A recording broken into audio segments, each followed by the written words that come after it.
आप सभी का स्वागत है। आज हम अयोध्या सिंह उपाध्याय हरिऔध के प्रसिद्ध काव्य प्रिय प्रवास के प्रथम सर्ग को समझेंगे और उसकी व्याख्या का अध्ययन करेंगे। प्रथम सर्ग, जिसका आरंभ सांध्य वेला से होता है। सांध्य वेला में श्री कृष्ण के ग्वाल बालों के साथ वन से गाय चराकर लौटने के वर्णन से किया गया है।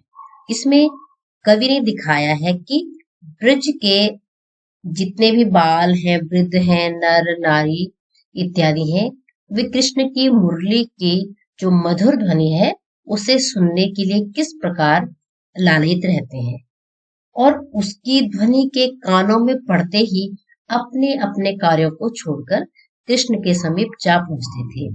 धीरे धीरे रात्रि का अंधकार बढ़ता जाता है और चारों ओर सन्नाटा छा जाता है।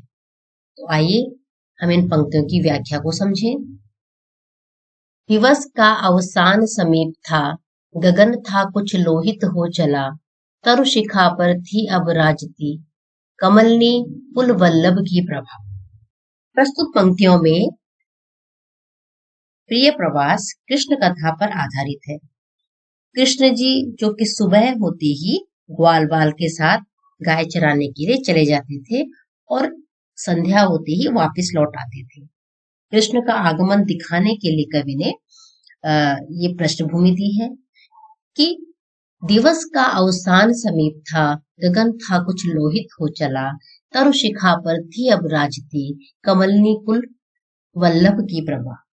अर्थात दिन का जो अंत था वो निकट आ गया और निकट होने के कारण सूर्य अस्त हो रहा है, जिससे सूर्य बिंब के उठने के कारण आकाश मंडल जो है उसमें लालिमा छाई हुई है।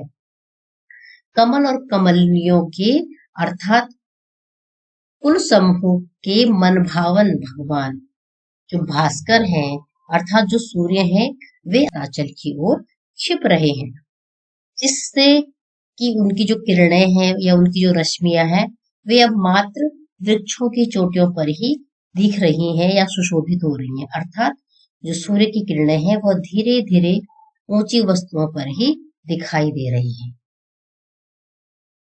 विपिन बीच विहंगम वृंद का कल निनाद विवर्धित था हुआ, ध्वनिमयी विविधा विहगावली उड़ रही नवमंडल मध्य थी।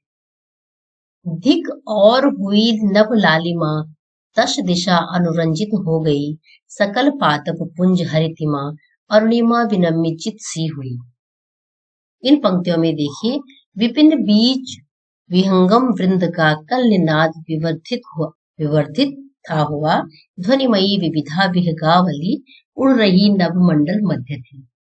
अर्थात जो शाम का समय है, जो संध्या का समय है, जिसमें पक्षी अपने घरों की ओर लौट रहे हैं, तो ऐसे मनोहर दृश्य का वर्णन किया गया है। जो सांध्यकालीन जो प्रकृति की सुषमा है उसका वर्णन करते हुए कवि कहते हैं कि वन में जो पक्षियों का समूह है, उनका जो कोलाहल है, उनका जो कलरव है, वह बढ़ता ही जा रहा था और विभिन्न प्रकार की ध्वनियां करते हुए चहचहाती हुए पक्षियों की पंक्तियां गगन मंडल में उड़ती जा रही थी।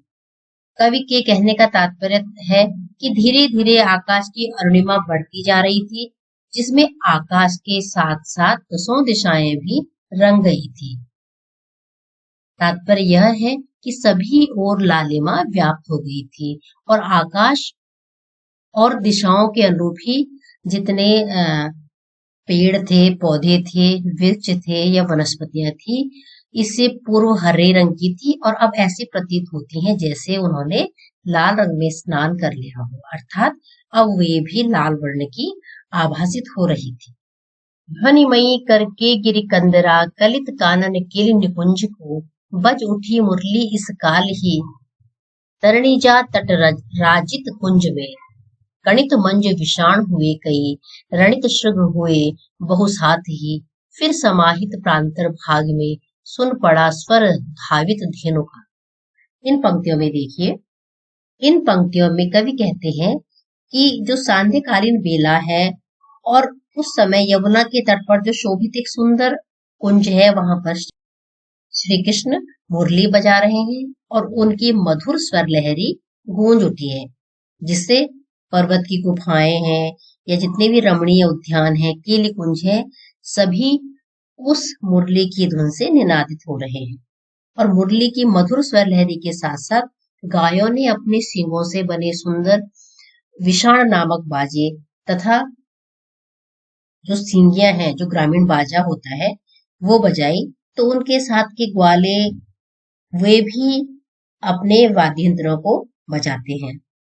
इस संकेत का यह परिणाम होता है कि जंगल के जितने भी भाग में गाय हैं, उनके दौड़ने का स्वर व्याप्त हो जाता है। अर्थात वे गायें जो चरती हुई जंगल के कोनों कोनों में जा पहुंची थी, इस संकेत को सुनकर अर्थात मुरली की ध्वनि को सुनकर उधर ही आने लगती हैं, अर्थात उधर ही सब दौड़ने लगती हैं जहां श्री कृष्ण बैठकर बांसुरी बजा रहे थे। गगन मंडल में रज छा गई, 10 दिशा बहुशब्दमयी हुई, विशद गोकुल के प्रतिगेह में बह चला वर्षोत विनोद का। सकल वासर आकुल से रहे, अखिल मानव गोकुल ग्राम के, अब दिनांत विलोकित ही बढ़ी, ब्रज विभूषण दर्शन लालसा। इन पंक्तियों में देखिए, इन पंक्तियों में कवि कहते हैं कि जब श्री कृष्ण ग्वालों के साथ और गायों के साथ गोकुल की ओर चल पड़े, तो उनके चलने के कारण जो धूल उड़ती है, वो जो उड़ती हुई धूल आकाश मंडल में छा गई तथा गाय, बछड़े, गोपियां, गोपी, पक्षियों के चलने के कारण जो धूल उड़ी, उसके उन सबके स्वरों से 10 दिशाएं गूंज उठी या निनादित हो उठी। लंबे चौड़े अर्थात जो सुदीर्घ गोकुल गांव के प्रत्येक घर में मनोरंजन का प्रवाह सा प्रवाहित हो उठा। कहने का तात्पर्य है कि उनके अंतर्मन उल्लसित हो उठे। गोकुल ग्राम के प्रत्येक घर में विनोद का प्रवाह उमड़ पड़ा और इसी कारण वहां की समस्त नर नारी पूरे दिन श्री कृष्ण के दर्शनों के लिए व्याकुल।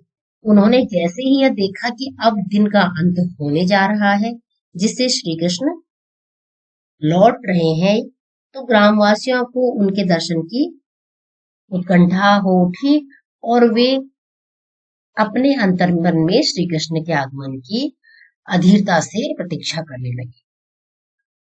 इस प्रकार आज हमने प्रिय प्रवास के कुछ पंक्तियों की व्याख्या को समझा।